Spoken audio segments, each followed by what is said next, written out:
तीन लोक नौ खंड में गुरु ते बड़ा न कोई, करता करे न कर सके, गुरु करे सो होय।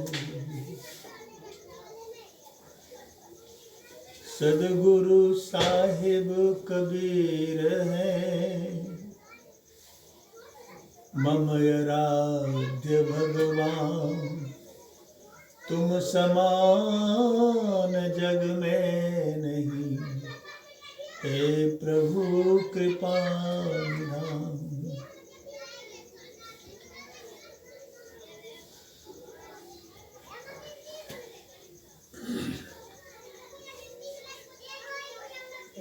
आज संसार में चारों ओर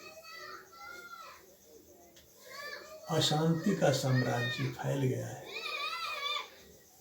संसार के सभी प्राणी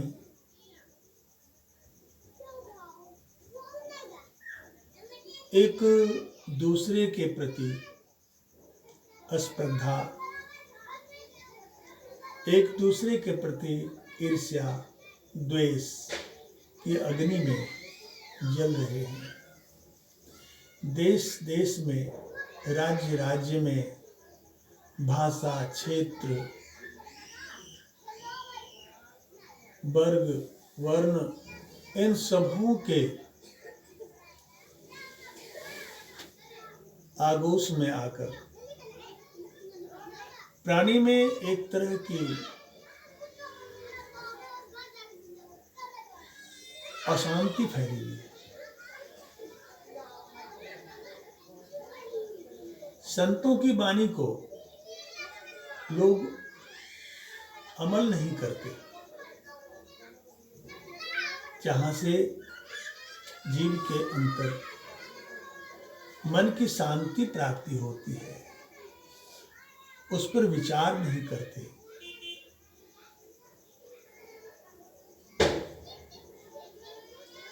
सदगुरु कबीर साहब जाति, वर्ण, भेद, वर्ग, इन सबों से ऊपर उठकर संसार के मानवों को जो संदेश दिया है वह अतुलनीय है। संसार में संत महात्मा बहुत हैं, सभी आदरणीय हैं, सभी पूजनीय हैं, पर सदगुरु कबीर साहब इन सबों से उठकर एकमात्र मानव के लिए संदेश दिया, मानवता के लिए संदेश दिया। कहीं देखने में मिलता है संप्रदायों में भी वर्ग वर्ण भेद का भाव है, लोग एक दूसरे से घृणा करते हैं, ऊंच नीच का भेदभाव रखते हैं, जो कि मनुष्यता के विरुद्ध है। मनुष्य वही है जो जिसका सोच, जिसका विचार, जिसका भाव सभी प्राणियों के प्रति, संसार के सभी प्राणियों के प्रति समभाव रखे, सभी प्राणियों के दुख को, दर्द को समझे, सभी प्राणियों के लिए ना क्षमता हो तो प्रभु से प्रार्थना भी करे कि सबका कल्याण हो। इतिहास गवाह है, संसार में जो धर्म के नाम पर, जाति वर्ण के नाम पर जो इतिहास में देखने को मिलता है, समझने को मिलता है, वह बड़ा दुखद है। लेकिन सदगुरु कबीर साहब ऐसे दया के सागर हुए, छोटे परिवार में आए, साधारण परिवार में आए और संसार के प्राणियों को चेताए, समता का भाव सिखाए, सब में ईर्ष्या द्वेष से उठकर मनुष्य मात्र में आत्माओं को एक समान समझते हुए सबका आदर सिखाया उन्होंने। और यह कहा साहब ने कि जो व्यक्ति अध्यात्म में आकर अपने को कुछ समझने लगते हैं, उससे अध्यात्म की साधना नहीं हो सकती, भक्ति नहीं हो सकती। इसलिए तो साहब ने कहा है, ऊंचा ऊंचा सब चले, नीचा चले न कोई, जो सबसे नीचा चले सबसे ऊंचा हो। अब देखिए, गुरु नानक देव जी महाराज ने भी शब्द कहा,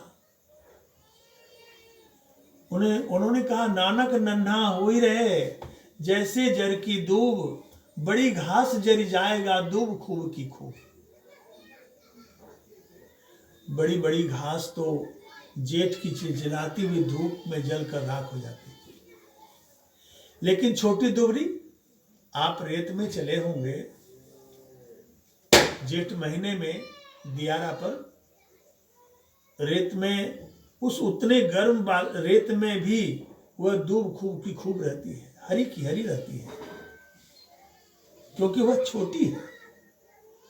और जब आपके पैर जलने लगते हैं तो आप पैर को उसी दूब पर रख करके के पैर को राहत पाते हैं, बचाते हैं, और उसमें से जो बड़ी घास होती है वह जल जाती है। संदेश दिया उन्होंने कि बड़े बड़े जो है उनमें अहंकार और सारे दुर्गुण आ जाते हैं, उनमें सारी बुराइयां आ जाती है। उन्हें पता नहीं लगता कि मेरे अंदर क्या बुराइयां हैं, पर वो बुराइयां आती है अहंता की, और अहंता अगर आ गया तो सारी बुराइयां अपने अंदर आ जाती हैं। अहंकार एक ऐसी बला है कि जिसके आने के साथ ही सारी बुराइयां प्रवेश कर जाती हैं। तो कबीर साहब ने कहा कि जो भक्ति पथ पर चलना चाहता है, जो ईश्वर की प्राप्ति करना चाहता है, आत्मा को अनुभव करना चाहता है कि मैं कौन हूं, मेरा स्वरूप क्या है, मैं कैसा हूं, कहां से आया हूं, क्या कर रहा हूं, क्या करना चाहिए, तमाम बातों को अगर जानना चाहता है, वह व्यक्ति सबसे विनम्र हो जाएगा, सबसे अपने आप को छोटा बताएगा, सबको ऊंचा कहेगा। तो ऐसे प्राणी ही इस संसार में आत्मदशा को प्राप्त कर सकते हैं, आत्मवान हो सकते हैं। और जो व्यक्ति आत्मान होता है वही व्यक्ति परमात्मा को समझ सकता है, कि परमात्मा का अनुभव कर सकता है। इसलिए ऊंचा ऊंचा सब चले, नीचा चले न कोई, जो सबसे नीचा चले सबसे ऊंचा हो। साहब ने दर्शाया, मानव मात्र के लिए संदेश उन्होंने दिया। ईश्वर की प्राप्ति थोड़ी हो जाती है भेष से, भेष भाव से नहीं होता। ईश्वर की प्राप्ति तो बिल्कुल विनम्र होकर और सबको ऊंचा करके, सबकी छत्र छाया में रहते हुए और अंतर्मुख होना पड़ता है। अंतर्मुख जो होता है उसका यही स्वरूप है। इसलिए ईश्वर की भक्ति करनी चाहिए। तो साहब ने कहा कि अभी आप भजन में गा रहे थे, वह क्या है, रोज आरती प्रार्थना भजन में करते हैं, कहते हैं, वह तो संदेश है साहब का। क्या गा रहे थे सनत जी भजन में अभी?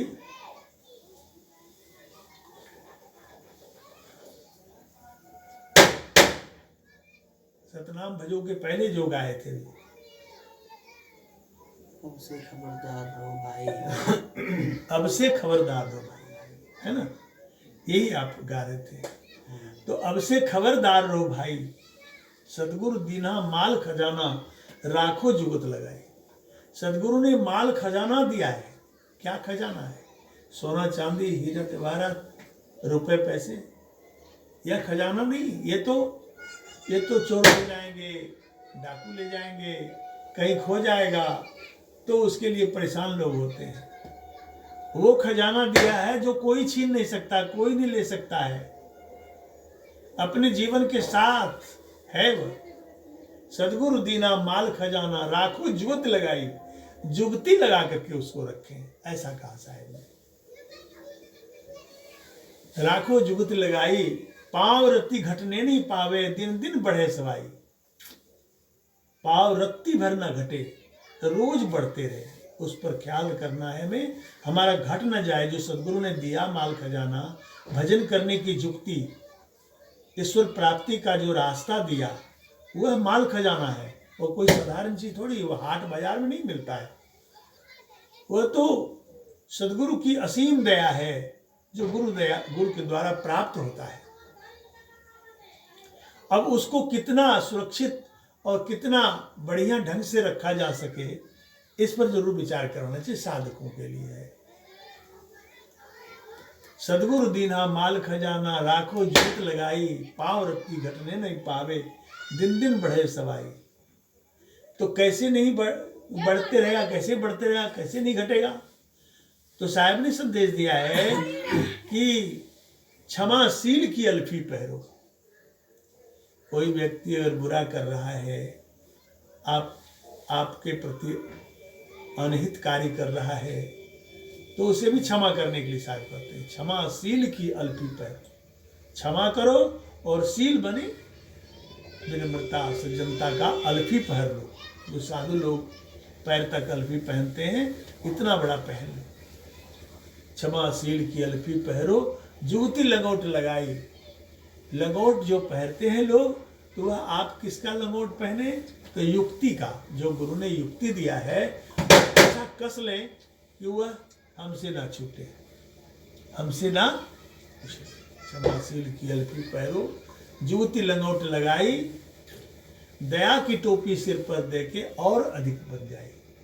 फिर उसके ऊपर दया की टोपी रखें, किसी प्राणी को दुख ना दें, किसी प्राणी के प्रति बुरा ना सोचें। यह तो दया की टोपी है, ताज है। सदगुरु ने यही दिया दीक्षा लेने के समय कि किसी प्राणियों को कष्ट ना देना, सब प्राणियों में प्रभु को पाना, प्रभु को समझना। घट घट मेरे साइया सोनी सेज न कोय, बलिहारी वा घट की जागत प्रगट होए। फिर कहा कि तन बंदूक सुमति का सिंगरा, प्रीति का गज ठहका।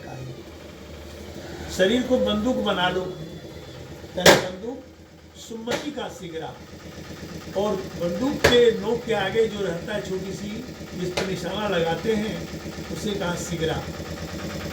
तन बंदूक सुमति का सिगरा, अच्छे विचारों का निशाना लगाओ, अच्छे विचार तुम्हारे अंदर। तन बंदूक सुमति का सिगरा, प्रीति का गज ठहकाई। प्रीति का दूरी बनाओ गज, कितने दूर पर निशाना मार करके और घोड़े दबाना है, तो इसको करो। सुमति का सिगरा, प्रीति का गज ठहकाई। असुरति पलिता हरदम सुरगे, कस पर रात चढ़ाए। जहाँ गुरु ने निशाना बताया, जहाँ पर गुरु ने स्थान भेज दिया है, वहाँ पर निशाना लगाना है, तो इस प्रकार लगाना है। आगे कहा साहब ने, वस्तु पाए गाफिल मत रहना, निज दिन करो कमाई। वस्तु पा करके तुझे अगर उपलब्धि हो जाए, साधना में कोई अनुभूति हो जाए, तो वस्तु पाए गाफिल मत रहना, निश्चिंत मत हो जाना कि मैंने तो पा लिया। अब तो समय है नहीं जो सो माने भटक जाना, ऐसा नहीं करना। वस्तु पाए गाफिल मत रहना, निज दिन करो कमाई। रोज कमाई करो, रोज जो दिया है, सबक टास्क दिया है, उसको करो। वस्तु पाए गाफिल मत रहना, निज दिन करो कमाई। घट के भीतर चोर लगत हुए, बैठे घात लगाई। घट के भीतर चोर, कौन चोर है? चोर तो मन ही है। मन जो है बार बार चोरी करता है, आत्मधन को बर्बाद कर रहा है। तो बहुत बातें हैं। तो घट के भीतर चोर लगत हैं, बैठे घात लगाई, बैठे बैठे घात लगाता है पल पल में। अब से खबरदार रहो। कहते बाहर वाला खड़ा सिपाही, ज्ञान गम्य अधिकाई, साहेब कबीर आद के अदली, हरदम लेत जगाई।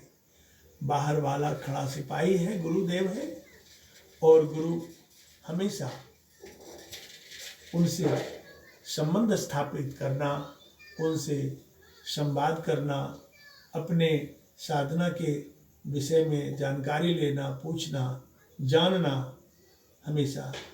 ये तो इसलिए बाहर का सिपाही वो हैं, बाहर से बताने वाले, और साहिब कबीर तो आपके साथ ही हैं।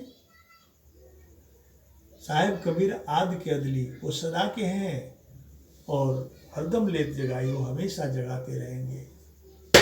इसलिए इस वाणी को यहाँ तक कहा और वाणी को विराम देता हूँ। आगे साहिब बंदगी। साहिब।